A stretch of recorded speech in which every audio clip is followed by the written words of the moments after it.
Shah, Barakatah Yahweh, Barakatah Yahweh, Barakatah Yahweh Shah.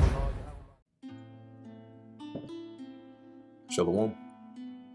First and foremost, I want to give all praises, honor, and glory to Yahweh, Bahasham, Yahweh Shai, Bahasham, Recha, Kodash. Double honors to the elders and the apostles of Great Millstone, and peace and blessings to the elect. And today we're going to go into the book of 2nd Esdras, the 9th chapter, or Salakia, 1st Esdras, the 9th chapter, which will be the last chapter in the book of 1st Esdras. Stop. In the book of Esdras. All right. And in the previous chapter, in the 8th chapter, we read about how, when Ezra went back and he saw the transgression of our people, which even included the sons of the high priest and all of that, he was pretty much in a very stressed out state. Okay, so now we're reading what comes after that. And at this point in time, just for a bit of context, at this point in time, this is as they refer to, those of the captivity, right? Meaning those that returned from the captivity, which we were led into by the Babylonian Empire, okay, under Nebuchadnezzar II.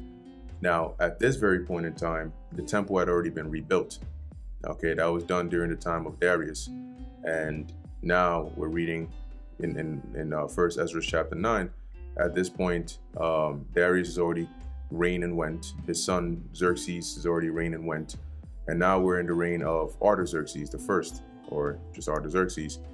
And so at this point in time, when Ezra goes back to Jerusalem, the temple is already built. However, the Israelites were in heavy transgression. So let's get into it. This is the book of 1st Esdras chapter 9, verse 1. Then Esdras, rising from the court of the temple, went to the chamber of Johanan, the son of Eliasib, and remained there, and did eat no meat, nor drink water, mourning for the great iniquities of the multitude. And there was a proclamation in all Jewry and Jerusalem to all them that were of the captivity. Now, Jewry is let me just type it here. As you can see, it just says Jewish people collectively, right? A Jewish quarter or in a town or city. So when they say, when you come across that term Jewry, it's not anything, unknown. It's just referring to Israelites.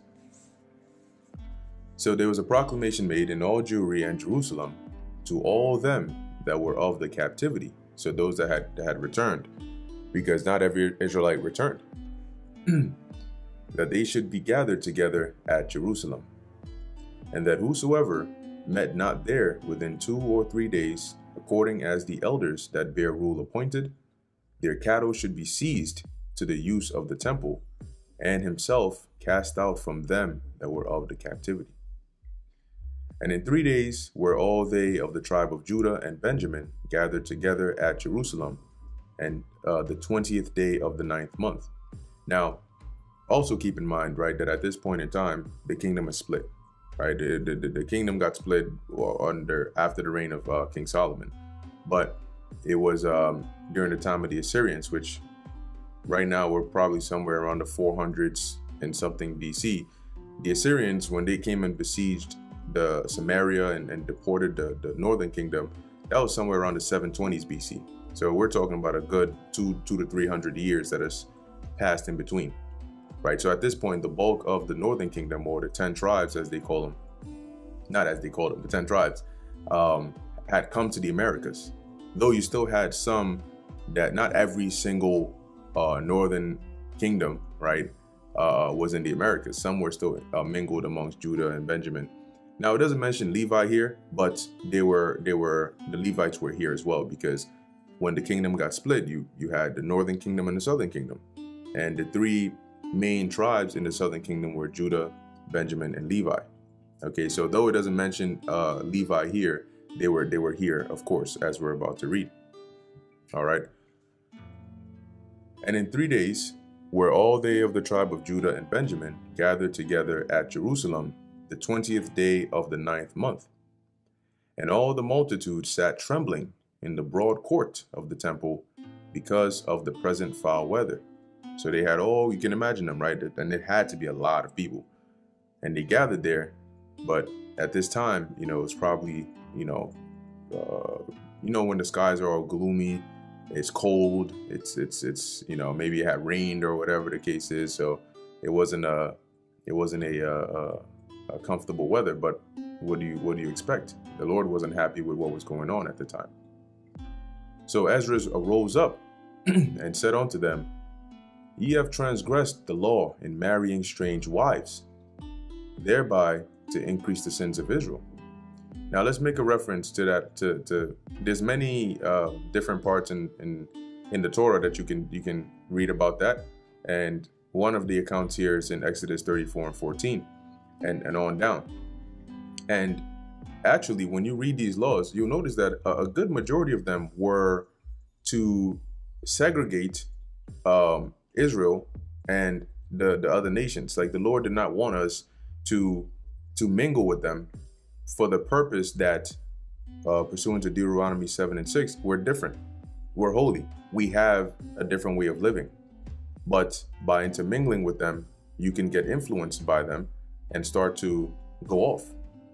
And so when you look at a lot of the laws that the Lord told us to keep, especially like some of the things where he said, don't do this, don't do that, a good portion of them were things that these neighboring heathens would do.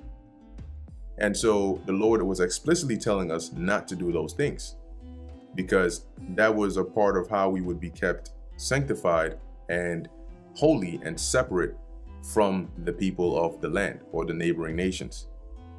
Now, this is Exodus 34 and 14. For thou shalt worship no other God. For the Lord Yahweh Bahasham Yahushai, whose name is jealous, is a jealous God. And today they try to make jealousy seem as though it's a bad thing, and I think there are about two forms, right? You can say some people think of jealousy in the sense of envy, right? You're jealous of someone in the sense of envy, of like you look at them and you kind of want what they have and you want to be like them and that kind of thing. And then there's also the form of jealousy which comes from the general sense, right? If a girl says you're jealous, or you're a jealous kind of guy, it basically means that you don't like to tolerate others trespassing on what's yours, right? Let's put it like that. Okay, but that's actually a feeling that the Lord put upon us for a reason, because when you go into the law, there's actually a law that goes into if the spirit of jealousy comes upon a man concerning his wife, and he starts to suspect that she's maybe not being loyal, guess what?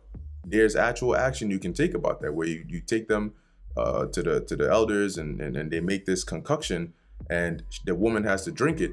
And if she did indeed cheat on you or commit adultery, then I think it says her thigh would rot, right? So you can imagine that something would manifest, right? You could see like her skin would like change. Now, I don't think it's the rot in terms of like it'll turn to maggots or anything like that, but there would be some effect that concoction would have upon her that would conclude that yes, indeed she was committing adultery or something like that.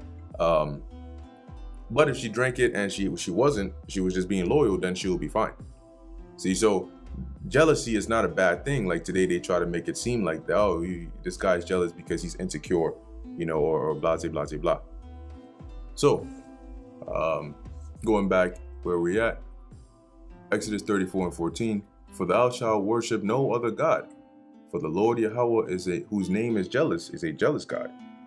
Lest thou make a covenant with the inhabitants of the land, and they go a-whoring after their gods, and do sacrifice unto their gods, and one call thee, and thou eat of his sacrifice. So that's what the Lord was saying. And you can think of it like today.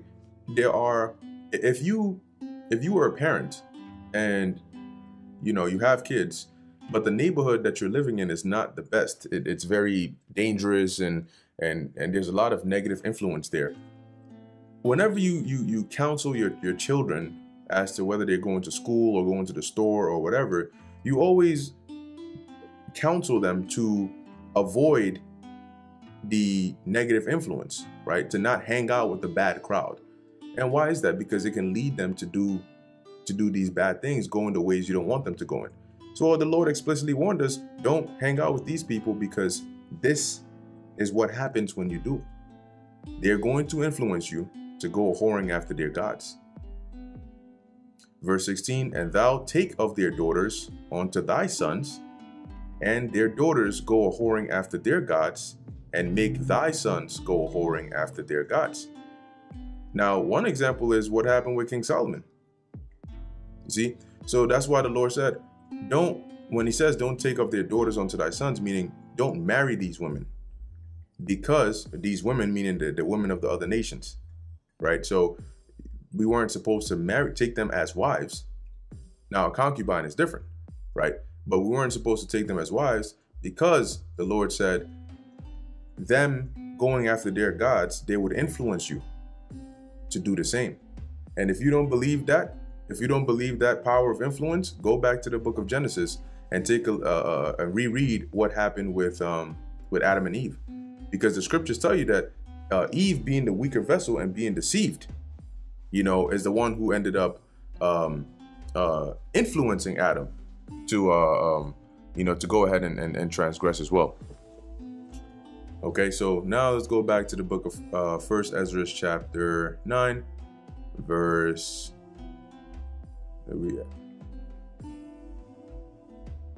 8. And now by confessing, give glory unto the Lord, power of our fathers, and do his will, and separate yourselves from the heathen of the land and from the strange women. Then cried the whole multitude and said with a loud voice, like as thou hast spoken, so will we do. But forasmuch as the people are many, and it is foul weather, so that we cannot stand without, and this is not a work of a day or two, seeing our sin in these things is spread far. So yes, we agree. We will put away our strange wives and so on. But right now the weather is terrible. It's cold. We're freezing. And doing this is not going to take 1 day or 2 days, right? Because this is a great transgression. And so, verse 12, therefore, let the rulers of the multitude stay, and let all them of our habitations that have strange wives come at the appointed time. So there's a lot of us, right? So why don't you let the heads stay, and then in terms of the actual people in all the various lands, the different areas that they are, appoint them. Maybe those in this area, they will come at this point in time, and then have their matters judged, and sort of do it that way, right? Verse 13, and with them the rulers and judges of every place, till we turn away the wrath of the Lord from us for this matter. Then Jonathan, the son of Aziel, and Ezekias, the son of Theochanes, accordingly took this matter upon them. And Mosalam and Levites and Sabbathias helped them. So you had these men that pretty much took the charge to facilitate and make sure that this process was according as they had said. And they that were of the captivity did according to all these things. And Esdras the priest chose unto him the principal men of their families, all by name. And in the first day of the 10th month, they sat together to examine the matter. So their cause that held strange wives was brought to an end in the first day of the first month. So it took a couple of months, right? The 10th month all the way to the first month, but they ended up straightening out the matter. And of the priests that were come together and had strange wives, there were found of the sons of Joshua, the son of Josedek. Now it says Jesus here because it's I believe some parts, if not all, of the Apocrypha have come from, were translated from Greek, and so and I may be wrong, but that's what I think so far from my memory. So they translate that, right? When you see the name Jesus, it's Joshua, okay? and in the Hebrews Yahushai, but I just rather call him Joshua. So because it's the same name, right? So it says, of the sons of Joshua, the son of Josedek, and his brethren, Matthilas, and Eleazar, and Joribus, and Joadinus, and they gave their hands to put away their wives, and to offer rams, to make reconcilement for their errors. And of the sons of Emer, Ananias, and Zabdius, and Eanus, and Samius, and Hireel, and Azarias. And of the sons of Phisor, Elionis, Messias, Israel, and Nathaniel, and Osidelis, and Tausus. And of the Levites, Josabad, and Semis, and Colius, who was called Calidas, and Pathias, and Judas, and Jonas. Of the holy singers, Eleazarus, Baccharis. Of the porters, Salamis, and Tolbanes. Of them of Israel, of the sons of Phoros, Hiermus, and Edius, and Malchias, and Milas, and Eleazar, and Asibius, and Banias. Of the sons of Elah, Mathanias, Zacharias, Hierelis, and Hieremoth, and Adius. And of the sons of Zamoth, Eliadus, Elisimus, Athonias, Jerimoth, and Sabbatus, and Sardius.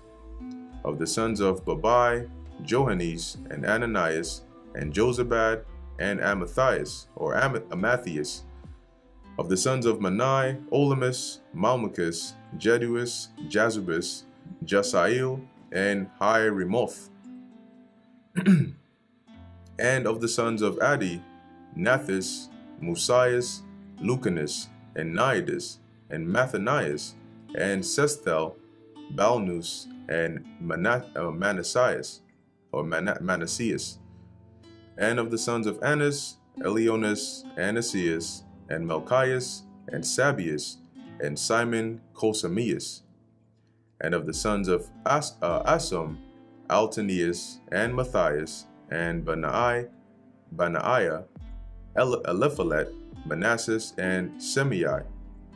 And of the sons of Maanai, Jeremias, Momdis, Omiris, Juel, Mabdai, and Pelias, and Anos, Carabision, and Anisibis, and Mamni Tanimus, Eliasis, Banus, Elieli, Samis, Selemias, Nathanias. And of the sons of Ozra, Sesis, Ezriel, Azalis, Samitis, Zambis, Josephus. And see, this is also an example, right, which goes to show you why the scriptures are not just a history book or books on laws, but also on records. Okay, it doesn't just skim, and skip here. It'll give you the actual records of the names, because especially, as part of the ancient world or the customs, having your records, who were the sons of who were the sons of who, was very important, because that was how you would identify of what family or what lineage or what line you were from. Therefore, what were you permitted to do? And of the sons of Ethma, Mazzatias, Zabadias, Edis, Juel, Banaias. All these had taken strange wives, and they put them away with their children. Okay, so I guess there goes the answer to what I was speculating on in the previous chapter. Okay. And the priests and Levites, and they that were of Israel, dwelt in Jerusalem, and in the country, in the first day of the 7th month. So the children of Israel were in their habitations. And the whole multitude came together with one accord into the broad place of the holy porch toward the east. And they spake unto Esdras the priest and reader, that he would bring the law of Moses, that was given of the Lord God of Israel. And remember, when you read in the book of 2nd Esdras, the 14th chapter, now don't get confused. So, yes, you have 1st Esdras and 2nd Esdras, but it's not, those two books are not written in chronological order per se. in the book of Second Esdras, it's a more detailed record of the revelations that were given to Esdras while he was in Babylon from the Lord via the angel Uriel. In First Esdras, it's really a record from the point of being taken captive by the Babylonians up to the point of being brought back to rebuild the temple, and finally up to this point in time where we are. Okay, so there may be an account you may be reading in the book of Second Esdras, but that might have already transpired already by the time we're reading in, like, say, First Esdras chapter 9. So just to clarify that there. So when you go to the book of Second Esdras, the 14th chapter, remember there's an account of, let me actually go back and let's go there real quick just for reference. Second Esdras chapter 14. And I believe it's somewhere around the, here we go. So Second Esdras chapter 14, verse 20. Behold, Lord, I will go as thou hast commanded me. Now this is Esdras. And reprove the people which are present. But they that shall be born afterward, who shall admonish them? Thus the world is set in darkness, and they that dwell therein are without light. For thy law is burnt. Therefore no man knoweth the things that are done of thee, or the work that shall begin. How is the law burnt? Well, same way the temple was burnt, right? When the Babylonians came in, and with the help of the Edomites, because the Edomites were in, I think, First Esdras, the 4th chapter. Yeah, First Esdras, the 4th chapter, somewhere around the 40th verse or so, Zerubbabel mentions that, how the Edomites burnt the temple and all of that. And guess what? The laws were in there. So what Ezra was asking the Lord here, verse 22 is, but if I have found grace before thee, send the Holy Spirit into me, and I shall write all that hath been done in the world since the beginning, which were written in thy law, that men may find thy path, and that they which will live in the latter days may live. So now when we go back, now as Esdras is back in Jerusalem, the people asked him to bring forth the law, okay, that they may hear it and they may know and they may follow it. So verse 40, so Esdras the chief priest brought the law unto the whole multitude, from man to woman, and to all the priests. And by the way, when you keep reading in 2nd Esdras 14, Esdras had writers. And so what the Lord did was he put the spirit upon Esdras and strengthened his memory to where he was able to recount all the things that had happened from the beginning all the way to, you know, the point that was sufficient. And you had those writers which wrote and kept writing everything that they heard. And this scene is also depicted in the book of Eli. When you watch the book of Eli and you look at the ending scene, when the main character shaves off his beard and all that stuff, and he's laying there and I think it's like a couch or something, and he starts to recall, he starts to basically, I think he starts with, it was played by Denzel Washington, right? So he starts like in the beginning, and then you had the old man that was typing it all out, and before you knew it, they had typed out the whole, almost like the whole Bible. Where do you think they got that scene from? But interestingly enough, people would deny the validity of the Apocrypha, right? But that account is in the Apocrypha. It's in 2nd Esdras 14. So whoever made that movie, the director or whatnot, clearly must have had knowledge of that. So back in 1st Esdras chapter 9, verse 40. So Esdras, the chief priest, brought the law unto the whole multitude, from man to woman, and to all the priests to hear law in the first day of the 7th month. And he read in the broad court before the holy porch from morning unto midday, before men and women, and the multitude gave heed unto the law. So they came, they took heed, they listened. And Esdras the priest and reader of the law stood up upon a pulpit of wood, which was made for that purpose. So he was basically more on an elevated area where he would be able to see everybody and they would be able to see him. Verse 43, and there stood up by him Mattathias, Samus, Ananias, Azarias, Urias, Ezekias, Belasimus upon the right hand. Now, it says, and upon his left hand stood Phaldias, Misael, Melchias, Lothasibus, and Nabarias. Now, what's interesting, which I don't know if this is actually the case, and I don't even know if there's a solid way to prove that, but interesting, the names that I find interesting here are Ananias, Azarias, and Misael, because these are the same names of the three holy children, at least their Hebrew names, right? The ones who were taken captive to Babylon with Daniel, and their names got changed to Shadrach, Meshach, and Abednego. Now, the reason that, it's interesting is because if indeed this was them, then they would have had to have lived for, quite a decent amount of time. And also they would probably be very old around this point in time. But like I said, it's just something that, stood out. Not saying that this is them. This could have been any other individuals with those same names, but it's just interesting how all three of them, or all three of those three individuals with these three names were together at this point in time with Esdras. So just wanted to call that out. Verse 45, then took Esdras the book of the law before the multitude, for he sat honorably in the first place in the sight of them all. And when he opened the law, they stood all straight up. So Esdras blessed the Lord, power most high, the God of hosts almighty. And all the people answered, Amen. And lifting up their hands, they fell to the ground and worshipped the Lord.